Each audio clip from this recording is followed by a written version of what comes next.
Hi everyone, it's Simon Keeling here at weatherweb.net, and it is Wednesday the 12th of February. Thanks for watching on such a stormy day. And no need for me to tell you, when you look at this satellite picture, where an area of low pressure is. Here it is across Ireland. You can see the clouds sweeping around that area of low pressure, getting set to bring some very, very strong winds across the UK and Ireland. Already we've seen gusts of 96 miles an hour in Southern Ireland. We've seen 92 miles an hour across the south of Wales, and 110 miles an hour being reported from a ship just south of Ireland as well. And as this low tracks its way east-northeastwards during the course of tonight, we're going to find a swathe of strong winds through Ireland, Wales, the Midlands, parts of East Anglia, and up into northern England.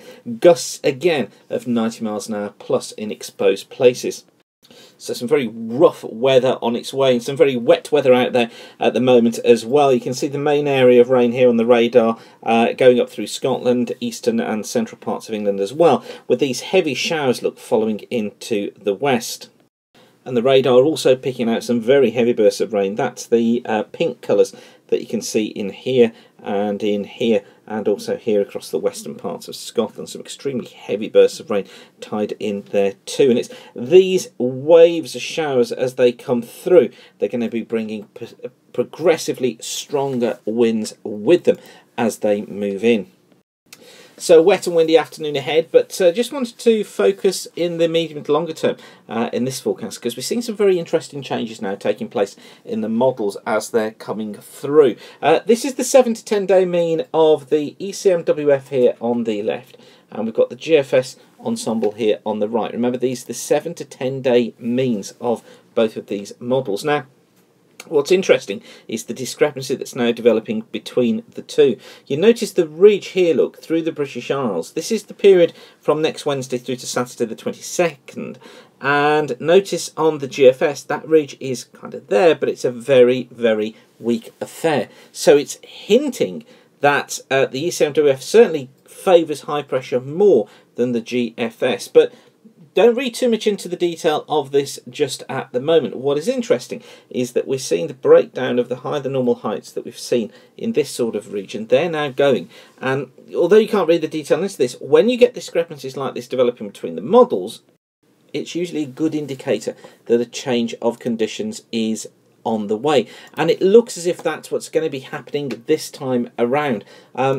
I've been saying for some time, haven't I, that I thought that the 18th, 19th was going to be our time for a bit of a switch. And I still stick with that idea. But difficult to know exact timings and when it's going to happen. But it's just interesting now that the model's now online with deciding that actually we could be seeing something happening. So this is the ECMWF valid for the 22nd, so this is in 10 days time. Now again, don't read too much into it. I want you just to compare between the models on this. And the ECMWF trying to bring in a colder easterly flow for a time, building high pressure here across Scandinavia, still low pressure out in the North Sea, but trying to bring our regime back into an east or northeasterly flow. Now compare that with the GEM. So this is the Canadian look, and again, building an anticyclone over Scandinavia here, but makes more of the area of low pressure off towards the west and brings more of a southwesterly flow in through the British Isles. But look at these pressures here, 1020, sort of pressure we haven't seen for some time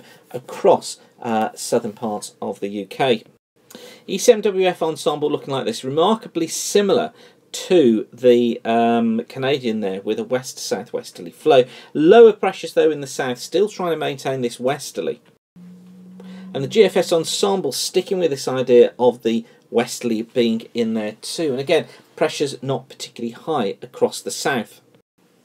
So I think that my ideas I've been trying to tell you about, of this idea of less wet weather in the south, not dry by any means, but sort of becoming less wet, seems to be the way to stick with this just at the moment. I don't see any reason particularly to be changing the story. So I think we're going to go with this idea of, from around the 19th onwards, of conditions in the south gradually becoming less wet than they have been, staying wet across Scotland, Northern Ireland, Northern England for some time. But I think gradually, even there, things will be improving.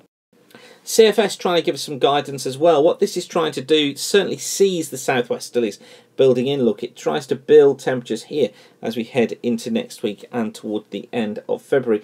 Pulls them off again into the early part of March, and then goes for this colder spell during the early part of March, around the 6th to the 11th, before then picking temperatures back up again. So it's actually seeing a very similar temperature profile to the one that we've seen in February, i.e. temperatures holding around normal, slightly above at times, but then occasionally getting this dip below. But it certainly sees this general rise in temperatures taking place. And we've also got some thoughts from the Korean model as well at the moment. This one showing late February and tries to build the ridge in the Atlantic, look, but keeps the trough through the UK and builds the ridge over Scandinavia here. So this is going for a very similar scenario to that of the GFS ensemble. Wants to keep us in that unsettled westerly pattern. But again, try not to drill too much detail into this. I think it's really going to be a case of the overall change taking place that we need to be interested in. And then for early March, I wish it was May, for early March, we see this big ridge developing in the Atlantic. Look, it tries to get an Omega ridge going, puts low pressure over here, brings a cooler north to northeasterly flow, but brings dry weather to all, although some wintry showers in the east, and certainly cooler for all places, but with this idea of building pressure. Now, maybe that's what the CFS was trying to hint at as well during that early part of March. And then we see the idea into the middle part of March. The Korean model brings us back into westerly, but look, it's building higher than normal heights down towards the south, lower than normal towards the north. So bringing that westerly flow in, and hints that we go back into a mainly unsettled westerly flow, particularly Scotland and northern England, but probably southern parts of England, southern Wales and southern Ireland heading into drier conditions. And I can kind of buy that idea. So I think we've got to think about the 19th onwards as being less wet.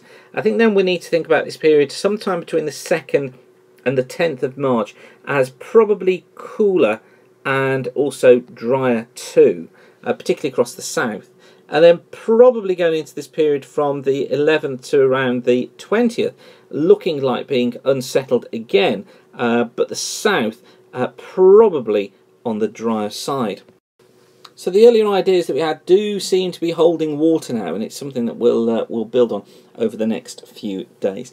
But for now, a bit of a stormy night ahead, so do take care, whatever you're doing. Thanks for watching, and don't forget that the site is kept completely free of charge by you. By you keep coming back to the site, using various charts, it means we can put more adverts in front of you, which means it generates more revenue, which means we can do more videos, and it keeps everything going happily and free of charge. So thanks for your continued support. But for now, thanks for watching, and whatever you're doing, try and keep the sun shining. Bye for now.